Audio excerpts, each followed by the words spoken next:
Good evening to my friends and church family, and just reach out during this difficult season. Susan and I are nearing the end of our sabbatical, and we've had a great opportunity as we spent time with the Lord and gotten some of the work done on that book, and really seen some cool divine appointments. And yet this week on Wednesday, I felt like it was time for me to start kind of re-engaging with the real world, and started looking at the news and prepare my heart and my mind for returning home and getting back in the pulpit here in a couple weeks. And it just so happened that I did that just a few moments after Charlie Kirk was assassinated in Utah. And of course that's created all kinds of sadness, all kinds of challenges for me as I prayed for him, his precious family, his daughters who were there. And I know that it's created a lot of challenges in our nation, in our churches, and for my church family in particular. In fact, I contemplated for a few hours just packing up and driving back home to get back as soon as I could to be there with y'all. But as I prayed about it, I knew that the Lord still had some divine appointments for me here. And in fact, tomorrow Susan and I will be meeting up with a young guy that we met on the bear trip, who had a lot of questions about his faith. And we get an opportunity to spend time tomorrow hiking and photographing some wildlife with him and talking to him more about Jesus. So I know that I'm where I'm supposed to be, and I got several great stories of God's divine appointments that I'll get to tell you when I get back home. But I wanted to take just a moment to hopefully give you some encouragement and point you to Jesus more than anything else. I put out on Facebook yesterday, I wore this t-shirt and around town, and I had several great comments. People, it seemed as though they needed the reminder that God was in control and that Jesus has already won the battle.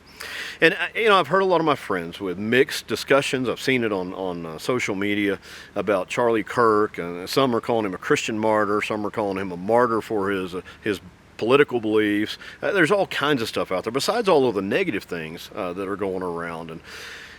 And I wanted to just take a moment to share something that's really convicting me. I had seen his videos over the years, as many of you had. I've laughed at some of his interactions on college campuses. I've been encouraged by some, been challenged by some, but I never understood the depth of his faith and how he communicated his faith. And I've come to learn that in all of his, at least recent in the last few years, public interactions, he always took time at the beginning to share his faith first. And whether he was, as we would say, murdered or martyred for his faith or for his political beliefs, it really doesn't matter, because for him, his political beliefs came out of his faith. But this is what's convicted me, and this is what's challenged me, and I want to bring to you, to my church family, to my friends, as I begin to look at his Twitter. So going back to the original source, what is he putting out there? This is what captured my attention. Over the last 6 weeks, one of the things that I found is that he has been prolific in sharing his faith in social media. He hasn't backed down, and in fact, I'm just going to give you some over the last 6 weeks so that you hear that.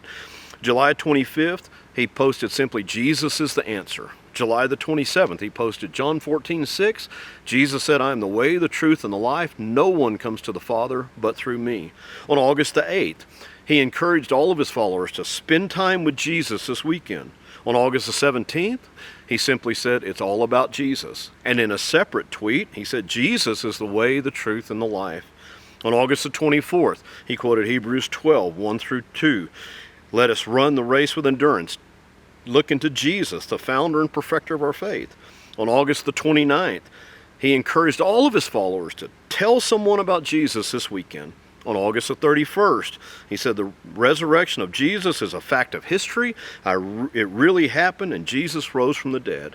And then simply 3 days before he took that bullet to his neck, he posted this on his social media page, on Twitter: "Jesus defeated death so you can live." I tell you what convicted me about that more than anything else is this simple question. I'm a pastor.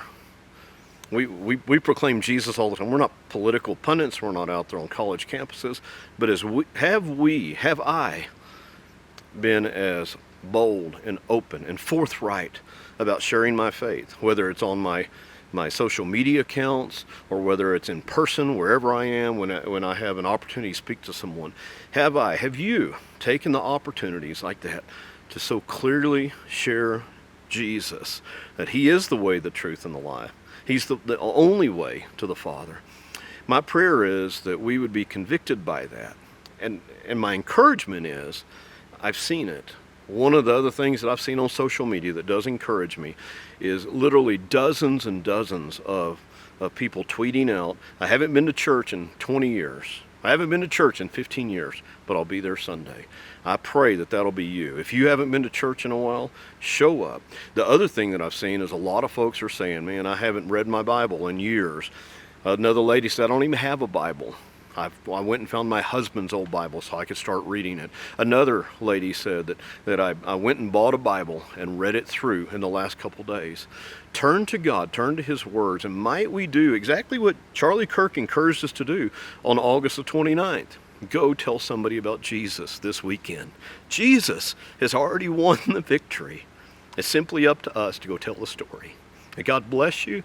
And I do look forward to seeing my church family here in just a couple weeks when we finish our assignments that God has for us here.